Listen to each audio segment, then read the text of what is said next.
Good morning, everyone. His Worship the Mayor, Apostle Terence Honorary. And I think I would put all of the rest of the clergy and the church representatives into one category and say good morning to you all. But I'm glad that our devotional prayer was said by the what is your official status? You are Lieutenant, right? Lieutenant Moliere of Haiti. And he is going to be here in San Fernando for a little less than 3 years now. So please, I ask you to give him a round of applause. He's a guest among us in the Salvation Army system. And so I think it's really wonderful that we can all come together today. The Susumachar Presbyterian Church, as part of the PCTT, celebrates 150th year of the arrival of the Canadian missionaries. But San Fernando in particular has an interesting Presbyterian history because 20 years before the Canadians were here, there was a Scottish Presbyterian church, or as we very happily say sometimes, a Scotch Presbyterian church, right at the corner of Penetton and High Street in the vicinity of where the Scotiabank is today. And in 1932, that church was shut down and it merged into the Susumachar Presbyterian Church. So the Presbyterian community has really been here working in San Fernando for approximately 170 years. Today I am happy that we can continue working. If I have to say that there's any one or two words that defines our presence, then the word service is an extremely important word. As a church, we share in the mission of God for all of his people. We are here to build and to maintain the fabric of God's kingdom here on earth. The Lord's Prayer says, "Thy will be done on earth as it is in heaven." And therefore we maintain as a church that we have a great responsibility to work with the community, for the community, and with those in authority. And so as part of that goal, I'm very, very happy that we can gather at the mayor's office here this morning. And I really thank the mayor for taking this wonderful initiative. I hope that it will bear much fruit. And I want to offer my own commitment and the commitment of our congregation towards this process. God bless you all.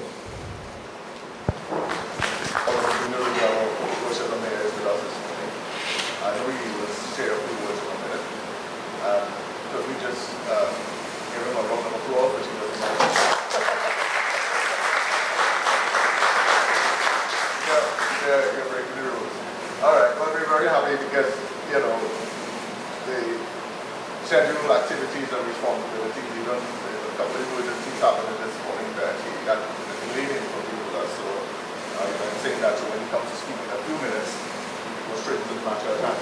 The church in the city, I'll just say a few words because I really want to put him on the mic and for him to say, share with us. The reason that we're here this morning, of course, is to look at the role of the church in the city, for us to have a better understanding of what's happening in our fair city and how we could contribute even more than we have over the years. And I'm saying so over the years because I noticed the Salvation Army celebrated 100 years in 2001. 100 years. I know the Methodists celebrated 50 years last year in the Caribbean. The Presbyterians, 100, I'm corrected, not 150. They're celebrating 150, but it's even before that. 170.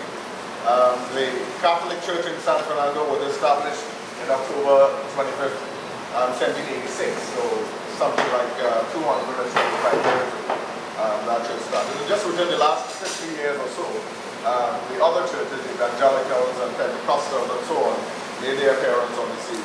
On this ridge here, that is Harris Promenade, was given by Lord Harris to the churches, and a portion divided from the Anglican Church all the way up to the Anglican, Presbyterian, Catholic, Methodist. And then across the street by the NIS office was the first Baptist church in the city. There's a little plaque there. But I am very heartened by your response this morning, and thanks for coming and making the time to be with us. Some guys called in and unfortunately couldn't keep their appointments.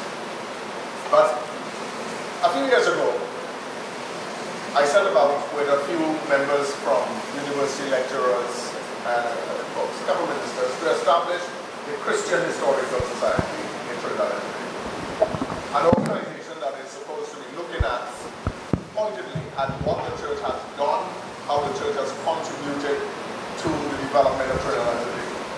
It must not be said, it must not be sidelined, that we tend not to know clearly how has the church really made an impact. Even today, some people are not aware of what the church has been doing and the extent. Some people feel it is not for the church to say what they're doing, but I differ. Not only do we have to make full proof of our ministry, but we also have to testify as to the goodness of God in our midst. There is also a Caribbean perspective. Next week I'll be meeting with apostles and leaders from 12 or 13 different Caribbean countries to bring together to start a council to look at how the church could contribute to nation building and issues in the region. But the San Fernando perspective is for us to ask some very serious questions. How is the church performing in the city? How much more should we be doing? How are we conducting ourselves? Are we making a contribution? Is there a gap? Are there opportunities for us to make a greater contribution to the health of the city, the quality of life in San Fernando? Have we come short? All have sinned and come short, but have we come short in some ways in terms of the social gospel? I recall just a couple of years ago there was a Crime Plus event in Port of Spain, 4 days of interaction with the Christian community, where a number of ideas, 4 days, we talked about justice, we talked about the social gospel, we talked about media. We spent $600 and something thousand on getting Christians together in the hotel in Port of Spain. And when we followed up, not one single initiative was born out of that. Well, when I say the guys, we continue to do what we do. And it is not as defensible, it is unto God that we do a whole lot. My wife and I always exchange thoughts. If it were not for the church, I don't know where the crime rate would have been. It is as bad as this, as painful as it is, but the church continues to make its contribution. All the more we need to do more. We are the spiritual custodians of the city of San Fernando. The spiritual health of San Fernando is our charge, is our divine right and responsibility. This cannot fall to anyone else. So recently when our dear Prime Minister indicated that as a nation, we should have hope. That is a point that Mayor and I discussed, and we should have hope. And he was quick to say to me, that is a term really for the church. The hope, generating hope, and encouraging people, giving hope to the nation in the midst of the challenges that we face, economically and otherwise, falls squarely on the church. It is our responsibility to provide that. We have to articulate that. We have to demonstrate that. It has to be visible. It has to be noted. It has to be impacted. That we will continue to shape our community and increase the quality of life in our fair city. So quickly, there are a couple ideas I've had. Now, just those of you who came in who were not present at an October meeting we had in San Fernando Hill, because that was under the auspices of the San Fernando Heritage Trust. And what we did is we sought to look at the church and how the church created history in San Fernando. When I look at the records and the chronicles and the annals of the history of San Fernando, it was birthed, it was founded, the pillars of the city were founded on the contributions of the church. And we continue to be the stalwart, the buttress, to keep things going as it should be. So here's some ideas. I'll just mention them quickly, and as we go down, the idea of a faith-based disaster management.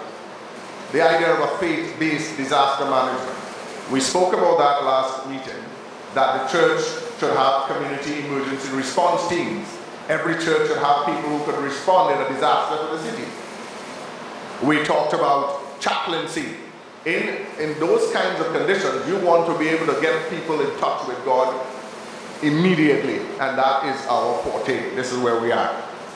We talked also about a Christian think tank, bringing the economists, the doctors, the lawyers, the engineers, different people, different mindsets, coming together to think and bring forward ideas and recommendations to the mayor and for the management of the city.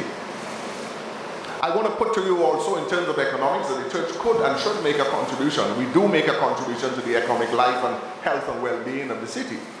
And I want to put to us today that we may want to consider something in the order of a Christian fund named under the banner of Christ, that we will, as we give individually in our churches and our community efforts, we would establish some kind of fund that would go towards helping in the destitute and those among us. Maybe talking about Christian economics in a conference once a year, where we are. The nation needs insight. The nation needs input from Christian thinking.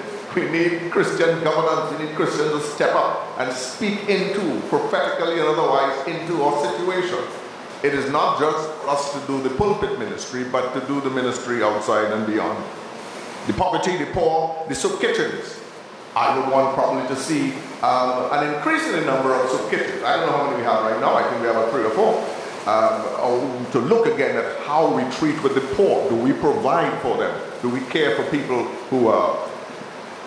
A few years ago, a couple of years ago, Keith Belgrove was ready and willing to support an idea for the establishment of the Widows Association of Trinidad and Tobago. It was established in Chaguanas with a number of ministers, Gadron Singh, Selma Balu Singh, a few of us came together, a couple of other churches, to look at this, because the Bible does indicate to us that we need to look after the widows and the orphans, and we need to look after those in our midst. And if we are neglecting that, true religion undefined, if we're neglecting that, the church is then maybe failing in its responsibility to look after such persons in society. Our discussion also, and this is my last point, also centered around clearly reviewing what we do, how we do it, the metrics, how many churches. I had a discussion with Pastor Nelson Sami a couple of years ago before he passed away. We talked about it. Back then we were saying maybe 80, 100,000 people in Burgess. I think the last count was over that, well over that. But the number of people in the city. But when you check how many people on a church, in church on a Sunday morning or a Saturday, you get 8,000 and you have 80,000, 100,000 people. So you question, you have to look at the logistics, you have to look at the measurements. So how many churches, how many youths, we need to get some of the data on the city, we need to understand where we are, and so we can make an informed decision. In health management, you talk about evidence-based medicine, looking at and understanding the situation as it is, need-driven, and then getting specific bits of information to know whether quantitatively and qualitatively you are moving forward. What we need to assure ourselves, as Paul writing to Timothy said, make full proof of your ministry, that what we do in the city will be noted, recognized, and impacted. That's my little thought to you this morning. I'm really anxious to have the mayor because of his time frame, and we really appreciate him coming to share with us this morning. We'll come back and talk to some of those things and some of the ideas that we could share with the other. So, ladies and gentlemen, ministers of the gospel, the mayor of the city of San Fernando, we're very happy. You don't want all the... No trumpets and thing, eh? No trumpets and thing, eh? Thank you, Reverend Honorary. Listening to him articulate and explain the program, I'm saying preachers be good politicians because he sound like a politician there, and I don't say I envy him, but I admire his skills and the way, poetry skills, the way he can present. I don't have that skill. I may have some ideas, but he's very skillful. And people like Martin Luther King Jr., who came through the system and was a very awesome politician. But on a light note, Reverend Nanan, I was always wondering, how did Scotch whiskey come to Trinidad? But I know to figure it out. In the early days, somebody said that they came here and saw or tasted coconut water and decided that they'll make whiskey. And that became a blend that is unstoppable, unbeatable. But well done in terms of the overview that you gave of the Presbyterian role in San Fernando. And Terence as well spoke about the role of the churches in San Fernando and this promenade and how many churches existed during that period and continue to do so. There's another interesting story. The lights in San Fernando started with the churches, and they had lanterns on the promenade, and the priest himself would come out at about 6 in the evening and light the lantern to bring light to it because they wanted to get the flock to the promenade. And there's also another incident where I understand a priest got burned to death. It's gone caught a fire. So the interesting things are the role that you all played in San Fernando. And I'm seeing here, this meeting, this concept came out of a meeting that we had some time ago, or it's October, on the San Fernando Hill of UK, thinking, what is the role of the church in the city of San Fernando? How do we go forward? And I reflected my early days as a child growing up. I had, my grandparents were spiritual Baptists, so I was living in the, next to a spiritual Baptist church and an Anglican. So I had to go to Sunday school at 9 o'clock at St. Paul's. And then they had their session that started after lunch Sunday school. If you know the Baptist faith well, nothing is less than 3 hours. So they start at 1 and go till about 4 or 5 in the evening, and then they had service in the night at 7 o'clock. So I grew up in an environment like that, and I understand the teaching. And then later on I became a server at St. Paul's in the days of, I don't want to say kind of factor, but in the very early days in terms of the teaching and the discipline that we needed in those days. And those things shaped the character of the young people. So you had a fear for God. During the season of Lent, which will soon come, we knew that we couldn't sing calypso during those days. You get a clout or a slap for singing calypso, and all those things, as insignificant as they may sound or appear to be, help us to stay in line and stay in check. So out of that conversation, we said, let us see if we can revisit some of those values. What is the role of the church? And I see here we're talking about apostles, and I would like to say shepherds, because you have to bring the sheep home. The flock is dwindling and something is wrong, something is happening outside there. Maybe our parents have more or less reneged on the responsibility. Last night I came to the bandstand because we're doing some work across the street there, and there was a huge water leak, and I was called to come and look at it. That was about after 10. And there was a young lady who is less than 20 with 3 children. The eldest is about 5. 2 girls and a little boy sitting there opposite the police station by herself, weeping. So I said, young lady, what are you doing here? She said that her common-law husband put her out from the Embarcadero, and she is there, and there's nowhere to go and what to do. I said, she went to the police, and the police told her, take these noisy children out of my station. So they're sitting there. And I was saying, I can't walk away from this. And what do I do? And the thought came to mind, how could a father do something like that? If even you have a problem with the woman, what about these 3 children? And the little boy is about 2 years old, without shoe, running all over the bandstand last night. That was after 10 last night. So we had to make a call somewhere and try to solve that problem. But there are many other stories like that exist today.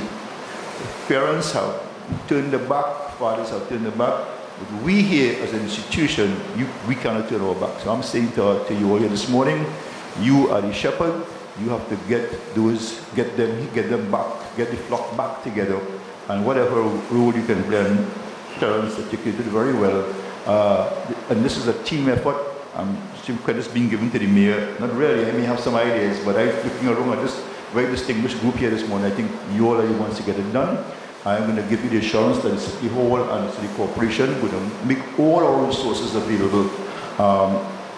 This facility is available to you. Just give me 48-hour notice, and we can have this ready. And whatever institution, whatever assistance you may need, will be made available to you through the mayor's office. I want to thank you all for taking the time this morning to be here. And I'm looking around at this group, not only distinguished, but in terms of the ideas that you may have, and the commitment that you have in terms of being here will help us to take this forward that will obviously be done to the people and the next generation. Those of us who are over 50 grew up at a different time, and we understand what it is. I am very worried, very concerned about the next generation. Life doesn't mean anything to these young people. And those of us who go into the communities to talk as politicians, and you hear the thinking, you'll be amazed by how they feel, how they operate, and what their thoughts are. They don't really care anymore.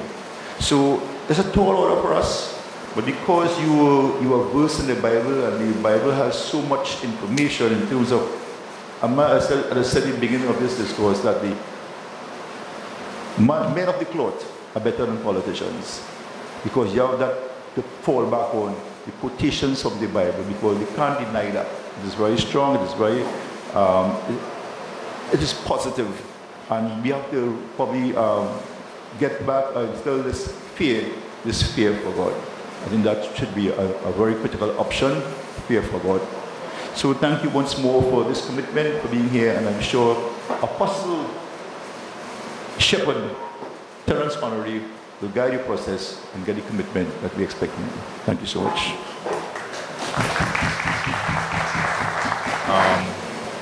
A question I have to ask. My name is Carlos Grant from Christ Restoration Ministries. We're on Todd Street in San Fernando. And I heard the mayor mention a situation that took place last night that was very troubling. And as I heard him speak about it, I wondered if there is a communication line developed between your office or the city council office and the security services, right? Whether it's the police or other security services, to come up with a position that could avoid something like that occurring again. Because we see the society that we are in today, right? And occurrences like this, sorry to have to say, but may proliferate. So I think it will be a there's a good opportunity now for a special communication position to be taken up, so that such situations could be avoided. And if I may respond, it exists, but it's oversaturated, it's abused. There's some cases that are not genuine.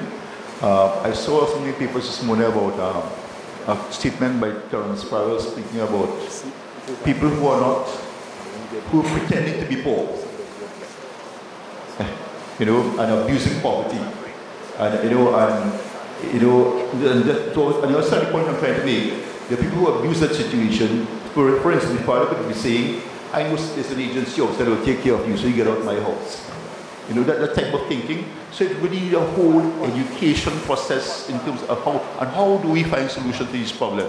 It's more than just a communication, line. It's more than just providing a facility, because we can provide facilities all over. But again, they could abuse that because they know that somebody will take care of them.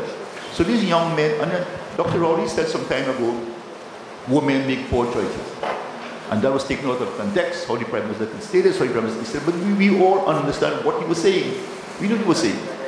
And you look at her and you say, and there's several others like that. When you sit in the mayor's office, I will tell people that I was a member of parliament. And this is being the mayor's now, one of the hardest job I've ever done in my life. Because you have to sit there every day and people coming to see what from, just like you as men of the cloth and church, you know what you have to talk about. You know what you have to interact with. And you ask yourself, how did that happen? When we were growing up, it was not as bad as this. So somewhere in the past 40 or 50 years, something went wrong. Not only here, but in the world. But let's leave it, who tried to begin something, let's leave it here. How did that happen? How? The role of the grandparents, the people in the community who looked after you as a child. I spoke about the Sunday school, the system, the institutions, and what they did. We didn't have a tutor when we were growing up. You didn't have to walk around and say, well, a pipe is leaking, so teachers go home. Teachers cared about the job. They had a passion for it. Now it's about what's in it for me. Some young people are coming out of university with more degree than you could think about, and don't understand what they have to do. So it's really a tall order. I'm saying I'm glad that you all are here because we really cannot deal with this. There was a forum in Beaton, it was yesterday, and the community leaders came out and were speaking, and instead of there you hearing the pain in their voices, what they're saying. But for us to say, we have to save, and let us begin with San Fernando. Let's save San Fernando first. And maybe we could develop a model that others can, want to adopt. Okay. Someone else? There's some different countries we're talking about using the San Fernando model. What we create here, we're speaking in Barbados and Guyana and other countries. They're waiting for us for leadership. They're waiting for us for leadership. And the model starts. You can sit too. Yeah. Oh, the camera. Okay, sorry. Okay, good. Good morning to the mayor and Apostle Honorary as well as the fellow ministers of the gospel. My name is Trevor Jofield. Well, in church they say Pastor Jofield. So, we are located on the Maiden Street in San Fernando. That's behind Food Basket there. I'm also the chairperson of the Ministers Fellowship West Indies, where there are a couple other pastors we meet together. We also are in Guyana and other parts of the region. I am particularly pleased for an initiative like this one. Pleased on many different levels. Number one, seeing that this is coming out of the mayor's office here in San Fernando, as well as looking at the response around the table of colleagues from different denominations or being here. Because I realize, and I think we all recognize, that if we're going to really stem what we've seen here, it will take a coordinated effort, where we cross certain boundaries and barriers that have stood in the way. My heart leaped when I heard Apostle Honorary mention things like, we are the bringers of hope, because we are dealing with there's a sense of hopelessness in our nation. And as the mayor said, when you talk on the ground, when you talk to people on the ground, there's an overwhelming sense. And sometimes our talk show hosts are not helping the case either. They keep repeating that and making that sense of hopelessness. And I think it's so critical that we would continue to declare that in spite of it all, to bring that message of hope to our people. I also note that comment with respect to the fear of God that has just literally disappeared. No wonder we take the lives of a fellow citizen without a second thought. And it's really a scary situation to think about it. I have a granddaughter, she's 6 years old, and I'm wondering what kind of environment is she going to grow up into. Having said that though, I realize a lot of things, and I'm particularly concerned when we sit around the table and we come up with initiative and we don't go beyond that. So we need to rethink. I believe that the body of Christ, there's a lot of knowledge, and we call it a think tank. We could come together and come up with strategies. So I think the time has come for us to be able to be a lot more proactive, where we can sit and really flesh things out, get into the stage as to how do we do it. And I just pause by saying one of the areas that we have pursued as a church is the area of mentoring, male mentoring. And in order to do that, we have used a couple of different approaches. Some we have had some success with, and some I'm a little concerned. For example, we contacted the Ministry of National Security, I think it was, who was actually running the male mentorship program, submitted names from our Church of God, because I have individuals who like past coaches and so forth, giving them the names of these individuals who are willing to get involved in the program. And we are still waiting on a response. And I'm wondering, maybe we need to take things like that, initiative like that, out from just maybe underneath the Ministry of National Security, and maybe seek to bring it underneath the office of maybe the mayor, and let us see how we could do something to that effect here in the city of San Fernando.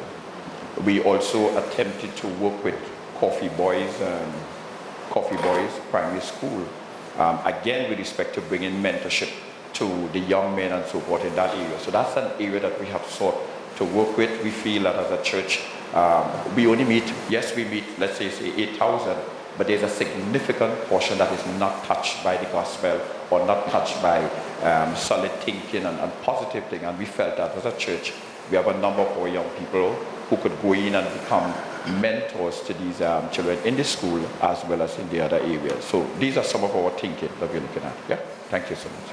Okay. In terms, I may have to leave for a short while, but I will come back. And before I forget this, members, the condolence book for Professor Richards is at City Hall. So please, at the end of this meeting, come in and share your thoughts and sign it for us, please. I'll be back in about half an hour or so.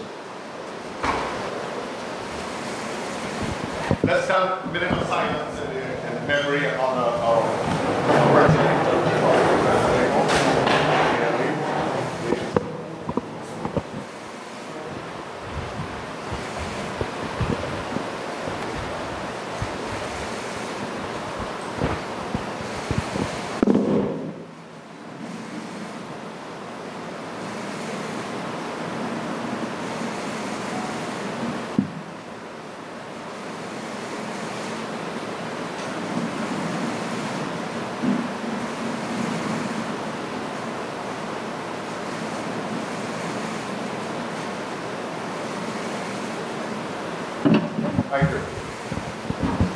Honorary and others to come together, men of the cloth, to see how we can recreate that nexus that is seem to have been a disconnect with the role of the church. And so society in general need that type of that fabric to more or less come back together again. So we met, we came up with a couple of ideas how to go forward, and we planned this date to have this event this morning. We met this morning and we started the whole process of bringing the families back together again.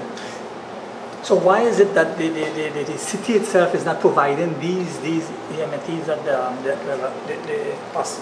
No, they exist. They are there, but how do you access it? How do you put it back together? How do you get it involved? How do you get involved in these institutions? And maybe we need to create that nexus that doesn't exist. And maybe this is just a solution to the problem.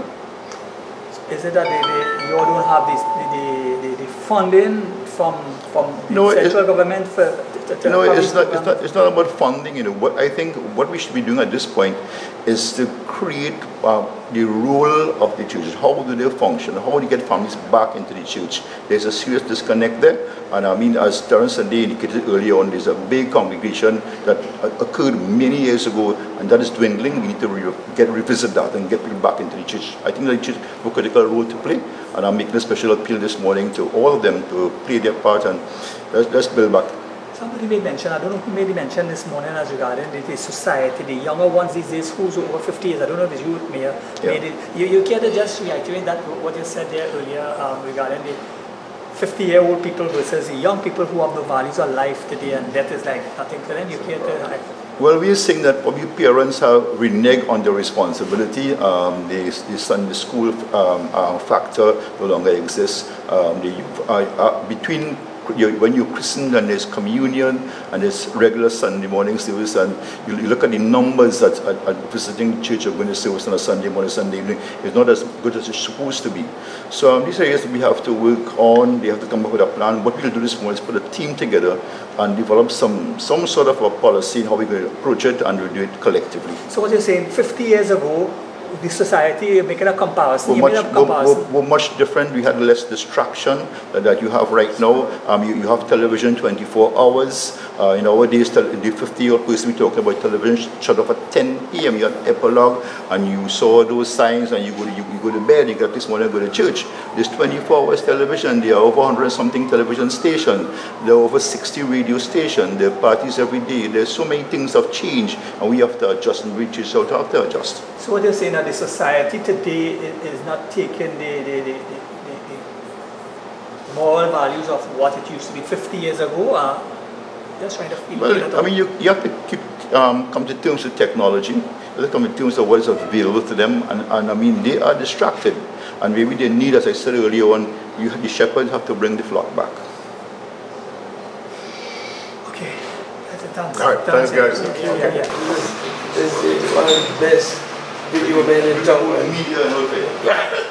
I hear that. Just personally, I'm going to break off it here, but But you're not religious? No. You were supposed to be next door, not here. You were just making it next door. Yeah, that's a very good shot there.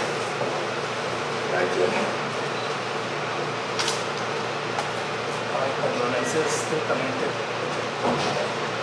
Condolences still coming to. It is 18th. Excuse me.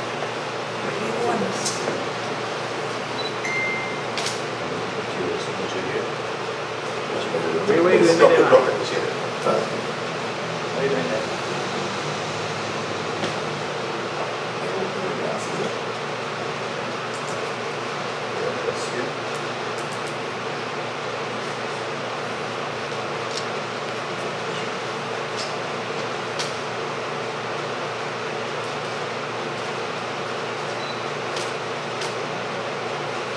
Superior represent the reports and the whole appearances. On behalf of spiritual doctors, I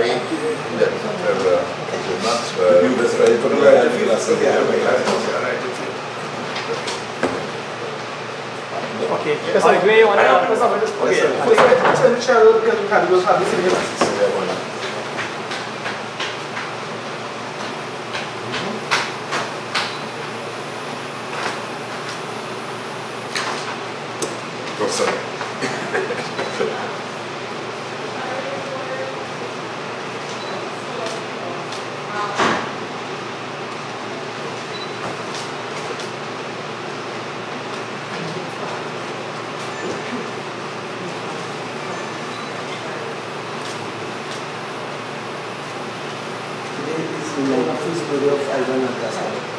Yes.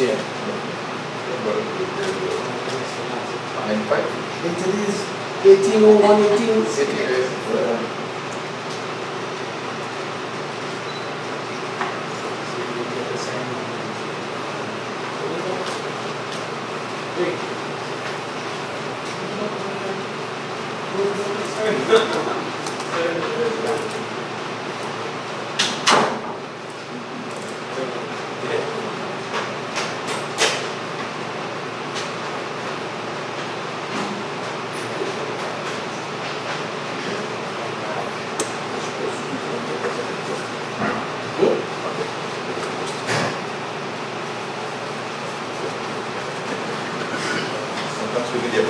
Okay, really talk Junior, name and your position.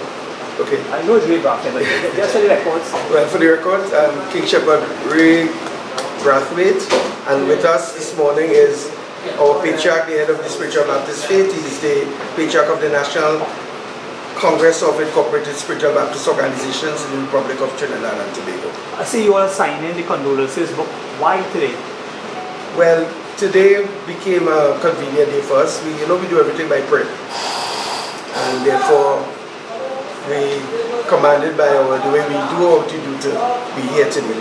So we spoke with the mayor and to see if today was convenient for him, for us to be able to do it, and he gave us the assurance that it will be alright. What sentiments you want to pass to the passing of the former mayor, former president? On a personal note, I had the honor of seeing him on several occasions while he was in office between 2003 to 2013 in my several affairs. At one time, the patriarch took us to a courtesy visit with him, and then another time through other organizations. For us, Professor Max was the people's president, and therefore when you have a president that the voice of the people says this is our president, it goes a long way. It says to us that notwithstanding his San Fernando upbringing, his southern upbringing, notwithstanding his academic achievements and all those things, he still stayed with his 2 feet firmly planted on the ground. And if we have presidents like that, we'll be in a good place. Because, put it a little low on your chest again. Yeah. A little higher. Right there. your name and your portfolio, just for the editor's purposes. I'm Patriarch Stephen Julian of National Congress and the head of the Spiritual Baptist Church today. So I see you're signing the condolences book for the former president. Why today? Well, as the Bishop already says, we doesn't do nothing up like that. We wait until we get the directive from God when to do things and how to do things. So we get directive when to do it, and here we are. I understand you knew the former president, right? Were you having any interaction with him? I wouldn't say acquainted with him personal, but we visited him and I had a good rapport with him, and he was very friendly. And I believe that he's loved by everyone as I am loved by everyone. Thank you very much. And were you privileged to attend the funeral yesterday, or your organization? No, I didn't. I had a function to attend, so I couldn't.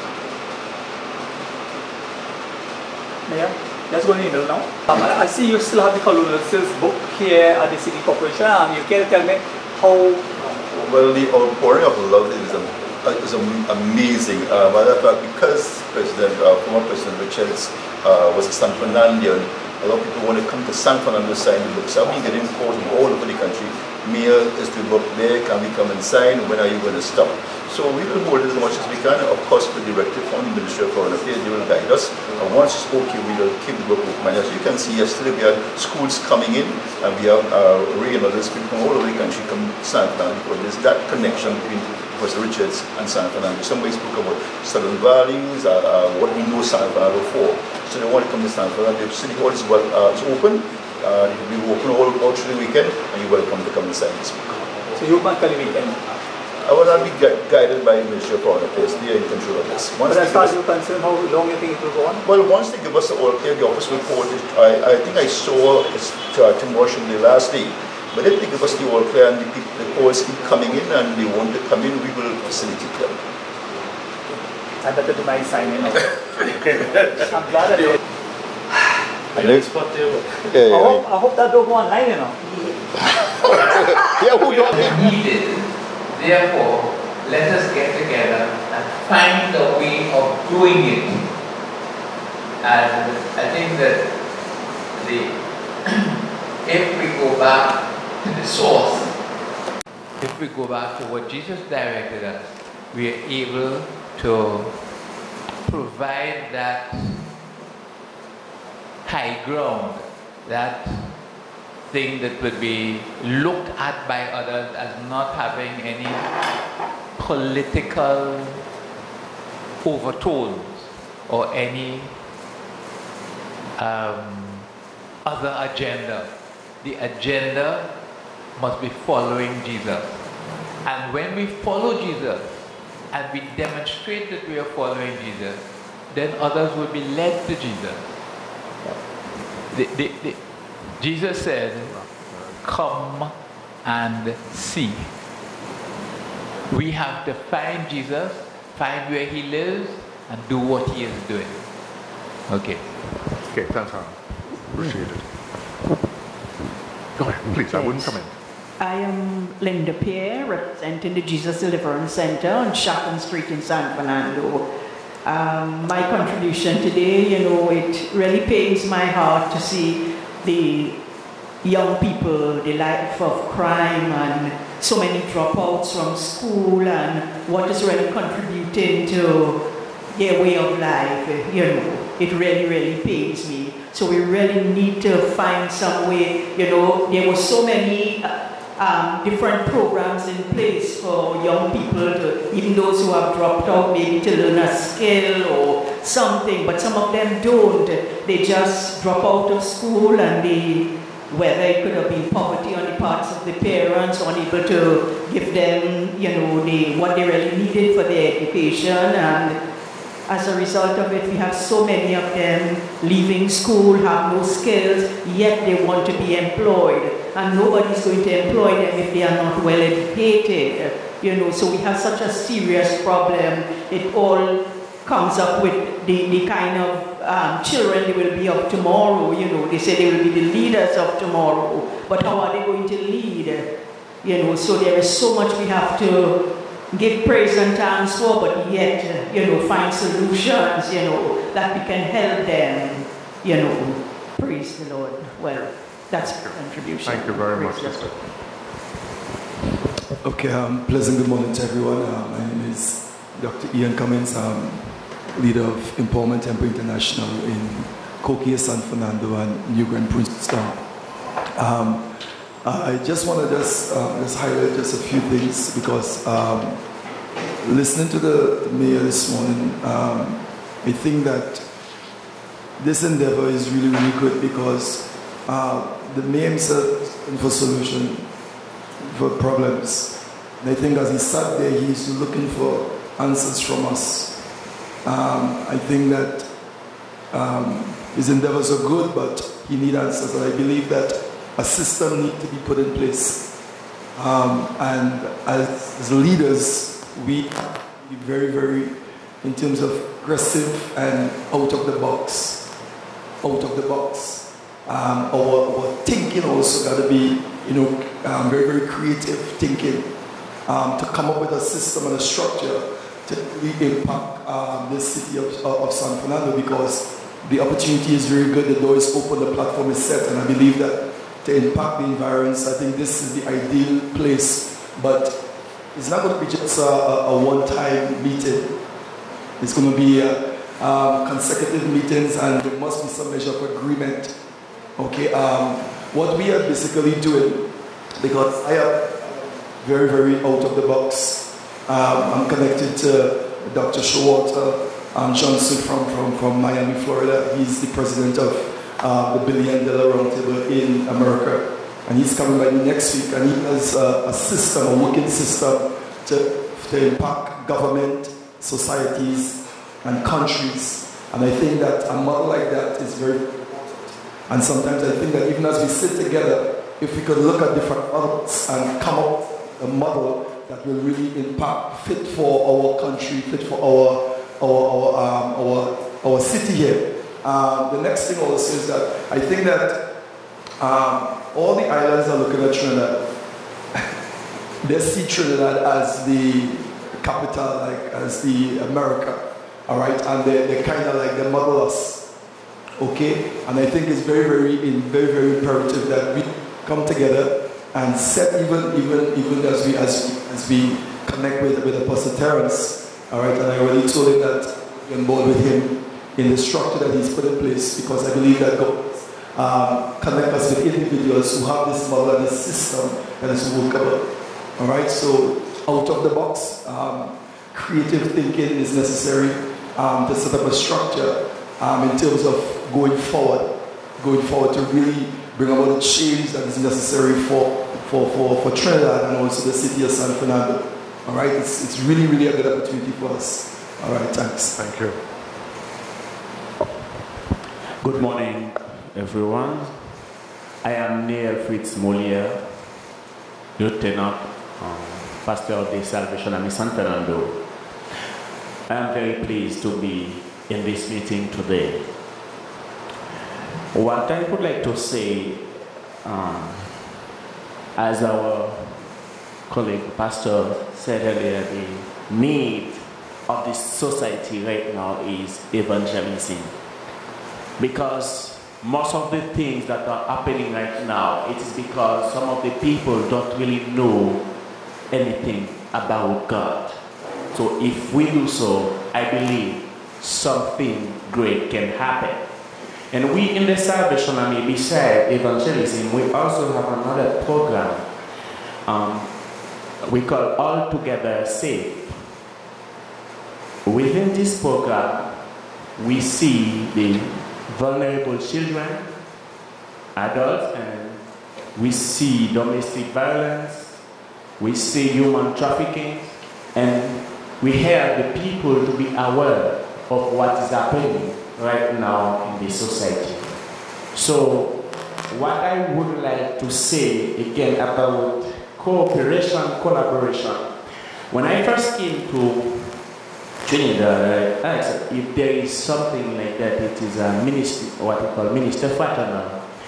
I didn't get any will answer about that. But I think this is a great thing if we have it, where we all ministers meet together, have something in common, and when we share ideas, share what we have, share our plan, and sometimes we can have activities together to allow the people to see the light that we are talking about here. Because as the Bible verse that is chosen for this program is Matthew 5 verse 14, it says, "Ye are the light of the world. A city that is set on a hill cannot be hid." If we take an example, leave only one of the bulb on here, we will not have enough eclairage, or we will not see the way it is right now. I believe if each of us together, something great can happen. If there is none, it will be very good if we have a minister for tonight. Thank you. Thank you. You know, through the years, just one second, so through the years, there has been some little collaboration. Collaboration is partnering in a sense, and that's usually done within the denomination. In the city of San Fernando, there's like all over Trinidad, there's a whole lot of fragmentation. It's very difficult to get the brothers to come together. Some guys cooperate and they invite each other to come and minister in their churches, and maybe they might have a little, I invite you to my event, you invite me to your event. One guy said to me, well, if he came here and he invited us to the event and nobody showed up, you're done with that. But I want us to be realistic about our expectations. All right? It's not going to be a utopian situation where because we all one in Christ, everybody will be in agreement. I personally had to do plead the Barnabas principle recently in ministry. That is how it goes. That's how it goes sometimes. So let's be mindful of that in terms of the realities of what we face, and understand that there will be differences, disagreements, misunderstandings. Some guys, I don't know, they don't like to forgive. So that's all I could say. They hold grudges for years. And I could give you lots of examples. T.D. Jakes came down and they got together, and one didn't put his money and one pulled out, and especially money. If you see somebody anything with money here, all you're holding is going out the window. You know, and that's why the secular look at us and like, are they for real? Okay, so my brother, let's hear from you. Thanks. Okay, Kendrick Suknarayan from the Presbyterian Church. Emphasis on education. And I must say that I have sometimes questioned that. And sometimes I have argued that the church has to put too much energy into education from which the church does not particularly benefit. But coming into San Fernando and being where we have some of the best schools, one of the things I've recognized about the Presbyterian Church is that really education is an important pillar that we continue to maintain. And it's not always easy to keep these teachers motivated and working so that they don't just operate for the money, but they actually take a genuine interest in the children. But I've learned to keep at it. And I think that's a very important thing, that all of us who are involved in education, we really have a tremendous responsibility. You know, they say pillars may not say anything, but they silently work. And you can't remove them. And sometimes in our societies we have done that. We have removed important pillars, and we have not recognized that, you know, removing these pillars have had consequences. So we try to hold to the education pillar, and we try to do something. Collaboration and cooperation. There are many schools, there are many other secondary schools in the San Fernando area that are crying out for people to come to the schools and help with the worship sessions and so on.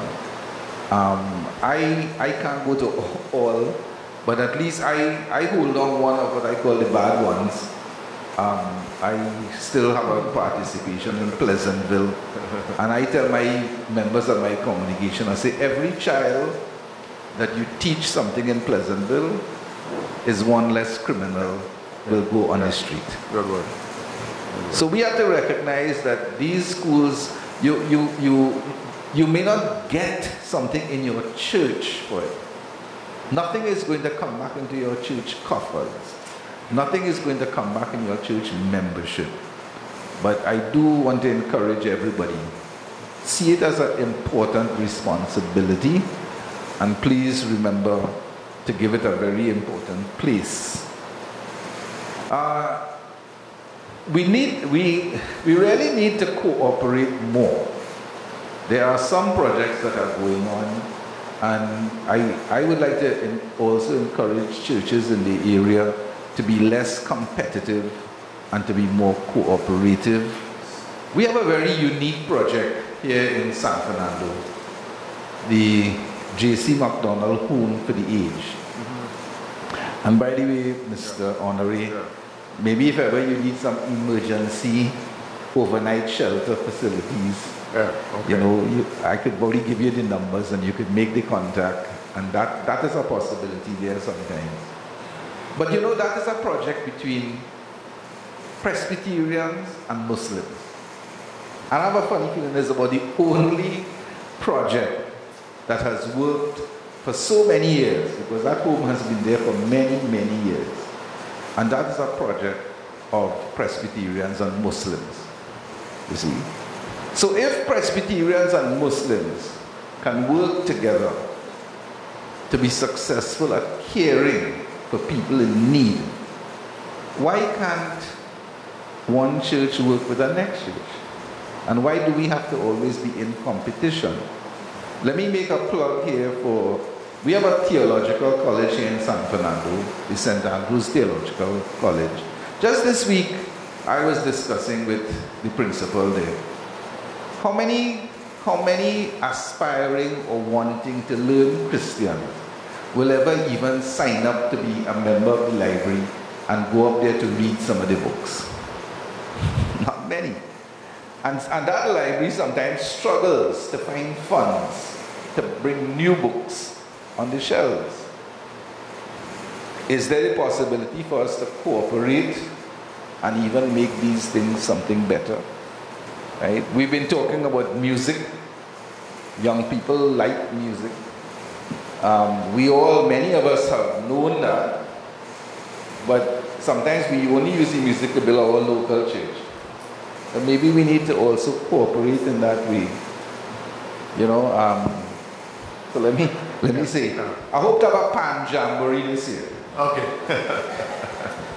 Just to mention quickly, I met a young lady recently who is willing to, and in fact she told me to advertise for her, willing to start the first Christian orchestra. She's willing to train all the young people who are talented and gifted in music, stringed instruments, to form the first Christian orchestra in Trinidad and Tobago right here in the city of San Fernando. So I will be communicating that. You have a young person who plays any cello, bass, whatever, we'll put them together.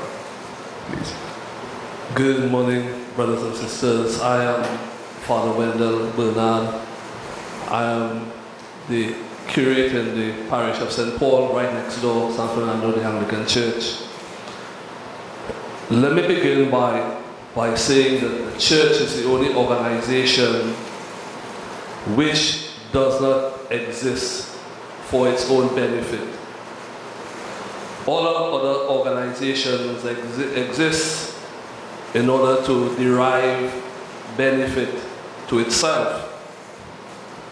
And therefore, the church has to be outward looking, not inward looking. And in outward looking, we follow the model of the incarnation, the Word made flesh and dwelt among us. And therefore, the church has to be incarnate in the city. The church cannot be just a building. But the church and its membership and its programs and its project has to become incarnate within the city. And becoming incarnate is becoming an action, a purpose, having compassion, mercy, justice, and restoration. And therefore, whatever we do, and I want to borrow from my brothers who said that we have to think out of the box. We cannot do ministry in 2018 as we did it in 1950. And in 1950, we might have been a colonial society with different rules and structures. Today, we have a different structure, we have a different ideology, we have a different worldview. And the church in its mission must speak to that and must be coherent with the culture and the values. And not to compromise, but to put forward the values of Christ. And the values of Christ, as my other brother said, and I borrow from him, to love mercy, to do justly, and to walk humbly with our God. And we in the Anglican Church, who have been here for the last 200 years or so, have been involved in several things: education, social outreach, mission, and a number of projects. But going forward, I want to say that we need to think strategically. And why I'm saying we need to think strategically, we need not do things simply because of knee-jerk reaction. And a knee-jerk reaction is if something happens and we react to it. Now, that is part of the thing too. But as a body, and as one body, it reminds us, we are one body in Christ because we all have been baptized by the one Spirit. And as one body, let us begin to think strategically. What is it that is required of us? And if as a body we can agree, not on several things, because we all have our own projects doing, but we must try to agree on one thing. And one thing that would make the most significant impact in our city. And if we can agree on that one thing, then that one thing may make not all the difference, but it may make some difference. And that is what we want to happen. And therefore, it is my prayer that as we go forward, we can all go forward saying the same thing, thinking the same, having the same vision, not thinking the same, but having the same vision. And the vision is, what does God require of us to do in this city? Thank you. Thank you. Praise the Lord. Good morning. My name is Wayne Meadow, and I'm the pastor of Christ Exalted Ministry situated on Coffee Street in San Fernando, building just after Frontier Plus. I just have like two things I want to share with us this morning. I heard Pastor Jofield talk about the mentoring, the government that has the mentoring program, and they submitted some names and they haven't got responses yet. Now, I too have some issues with this where I offered myself to offer service, that we could help out in order to bring the community a better community, and we're still waiting to. But what I'm looking at is that, Pastor Joe, what I was saying, my thought is this: why not come together and from the perspective of the church, form mentoring committee, you know, where we have different people from not just your church, but you all could identify people from other churches and take this thing to the community. Okay, so maybe 1 month we could take it to Coquier, Pleasantville, get the folks from Coquier and Pleasantville to come, and we target the men, especially the men, because we are having a serious problem with the men in our society. So the church will set up that forum and we take it to the community. And go, we do our groundwork, invite them out and offer our service to them as men. Right?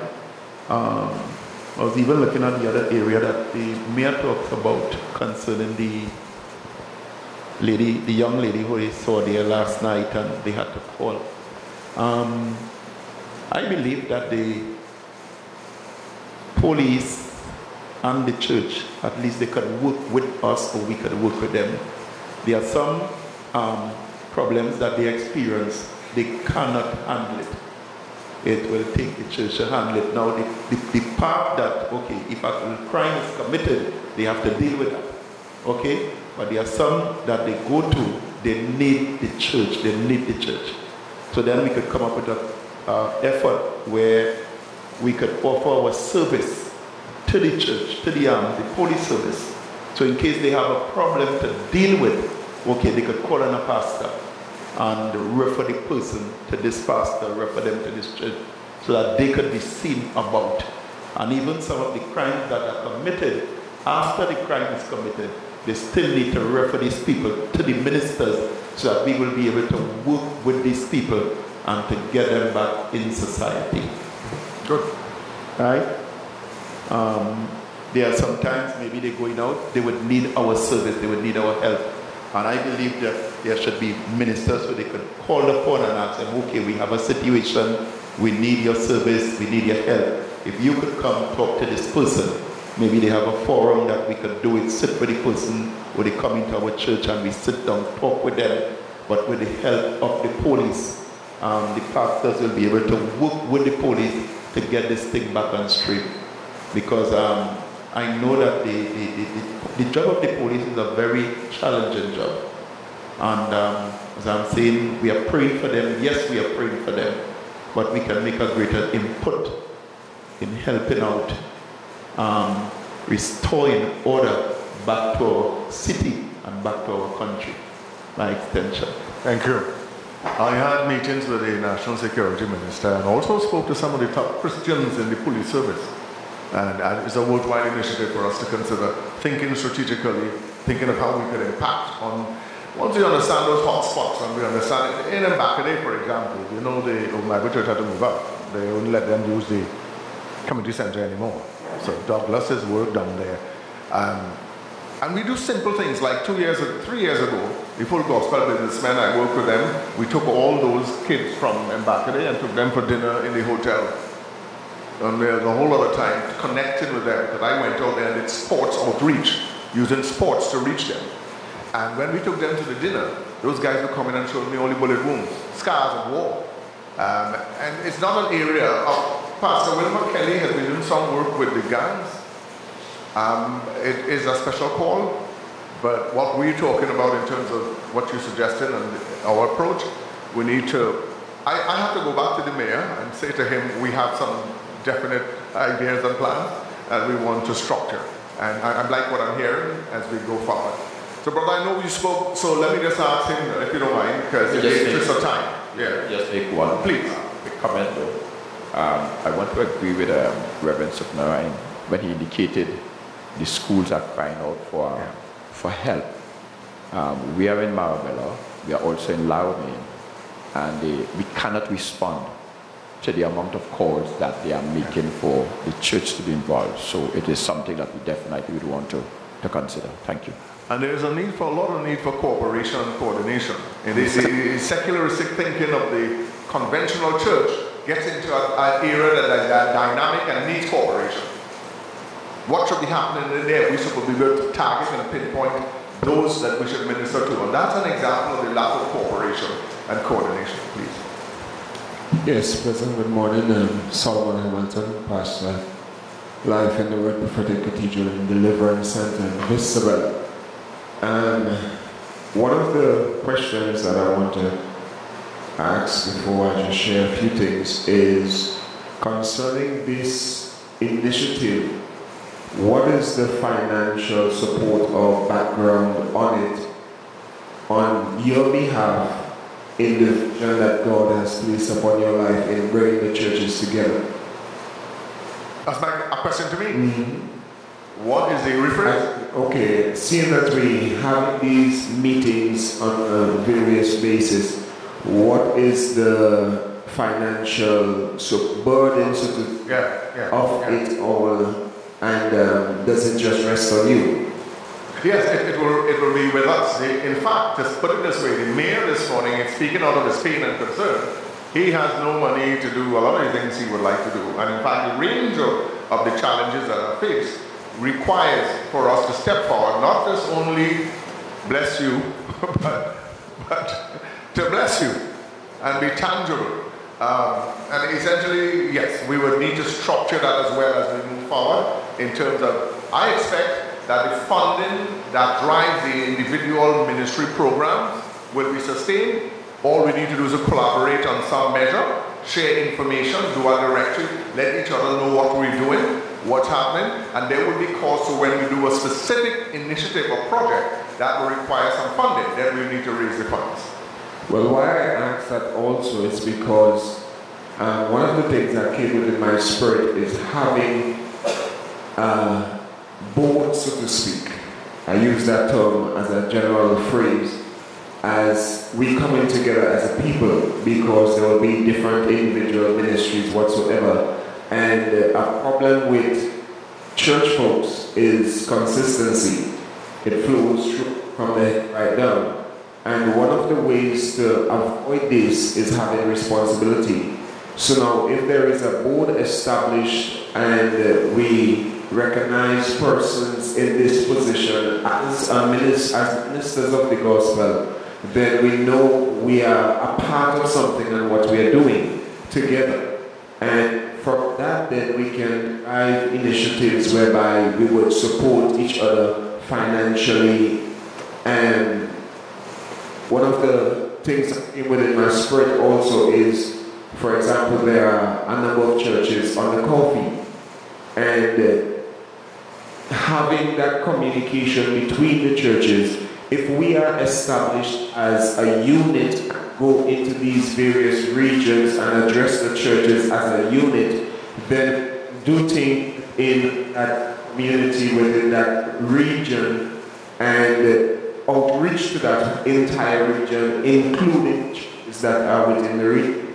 And one of the ways this can be done is by rebuilding homes, clean up sports, all these different things. But the fact is that when the people look at us, see body moving and not just separated churches.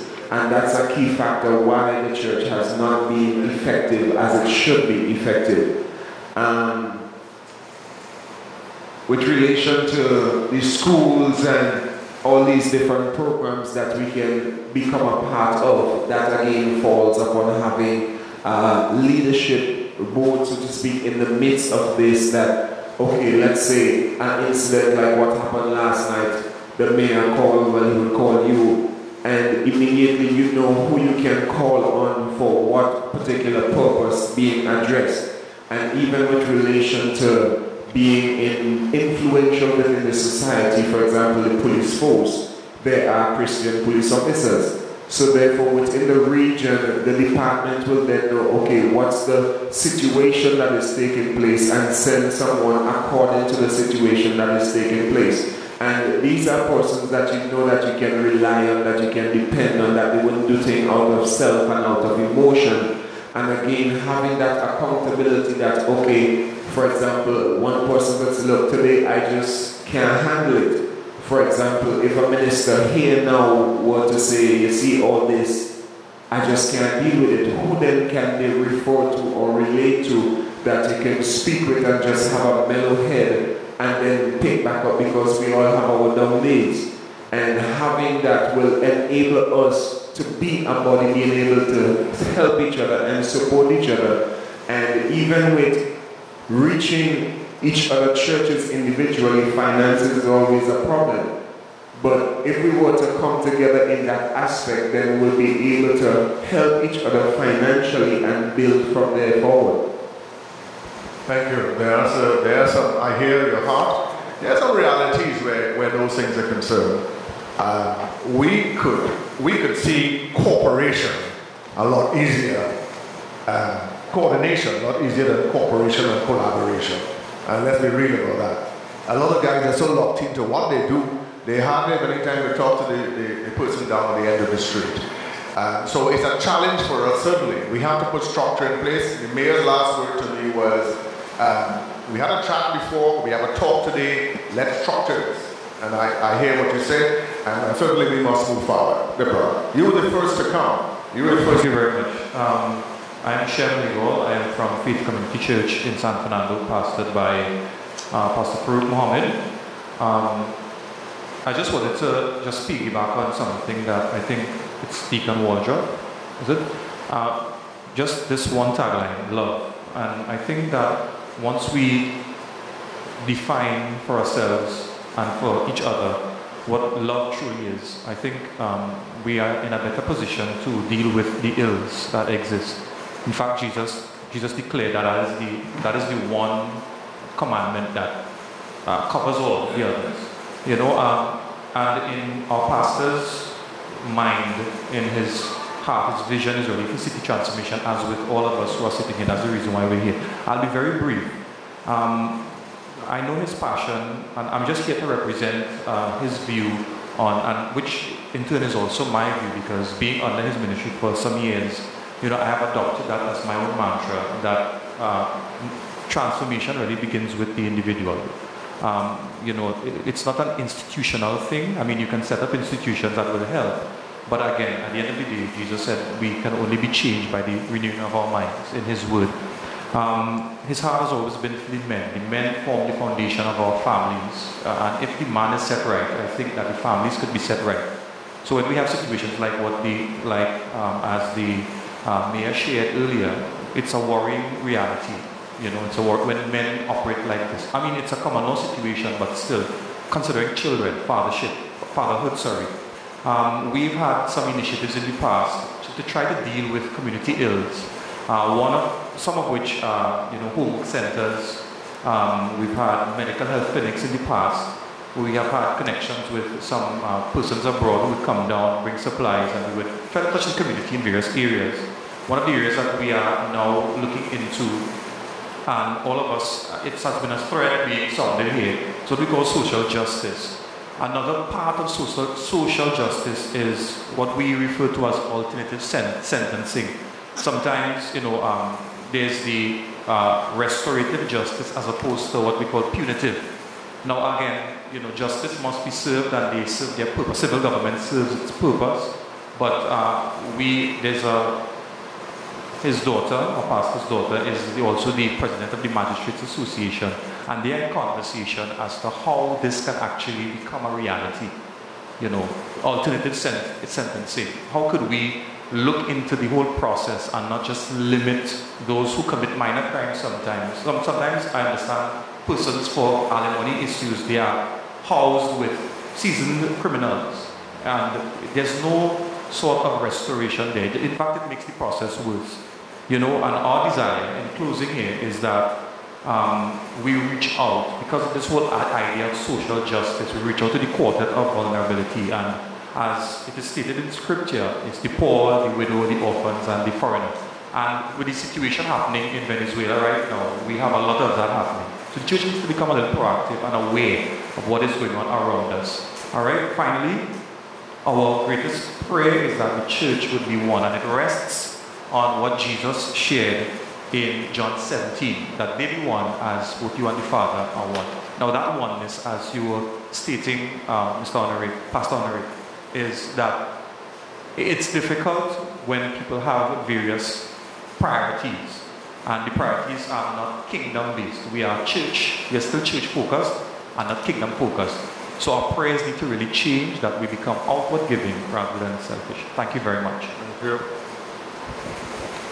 Good morning all. My name is Shima Duke and I represent Apostle Ken Roberts of Tree of Life Ministries, 122 Coffee Street in San Fernando. I'm really privileged to be here this morning, and I really want to commend the mayor for this initiative.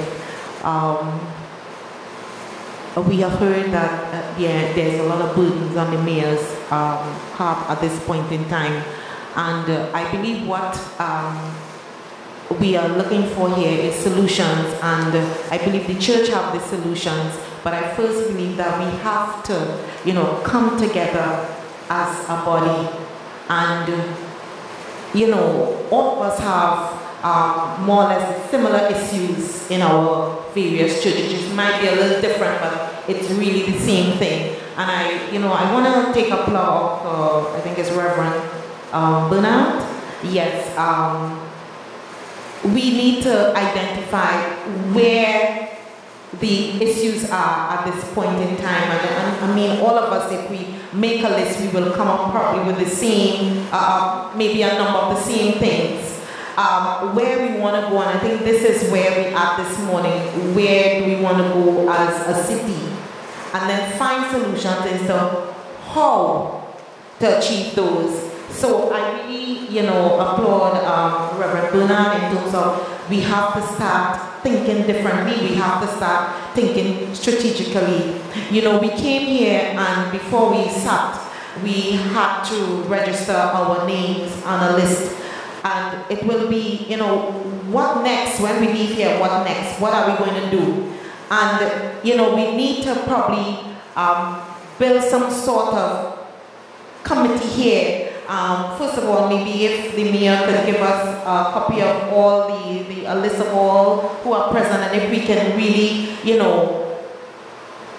really hold fast to this word of collaboration, because, I think that is the downfall, and we put aside all our different activities just probably for that one meeting, if it's once a month or once a quarter, and really, if it's one thing that we can achieve in 2018 for the city, our city, then we have done a lot, rather than all of us trying individually to make it happen, and for some reason it's not happening. Because it's not happening, the family might come to let's say, the situation that happened there last night.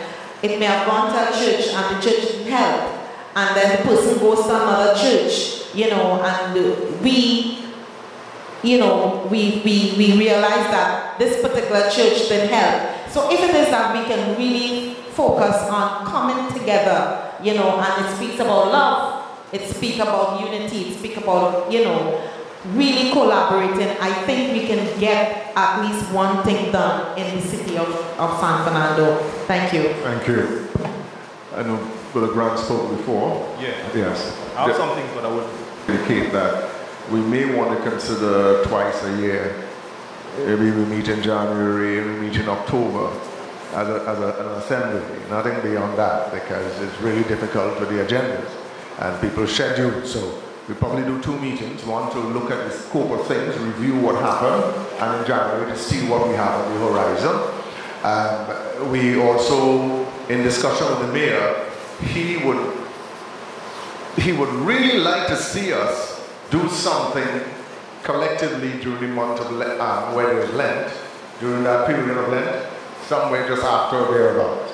He would really like to see this church, the Christian church in the city, make a show of unity and togetherness. And I'm saying, sorry, go ahead. Just like we have social media now. Yeah. You can set up a social media, as my brother's idea. So that we can... We know what's happening. Yeah, we'll do that. We'll do that. The idea about the Lent thing, though, is also one of... Yeah, sorry. Yeah, post-Lenten is fine. What is it? A week of Christian. So what we do there, which we got 2 years, which does make a significant difference. you can just introduce each other to your own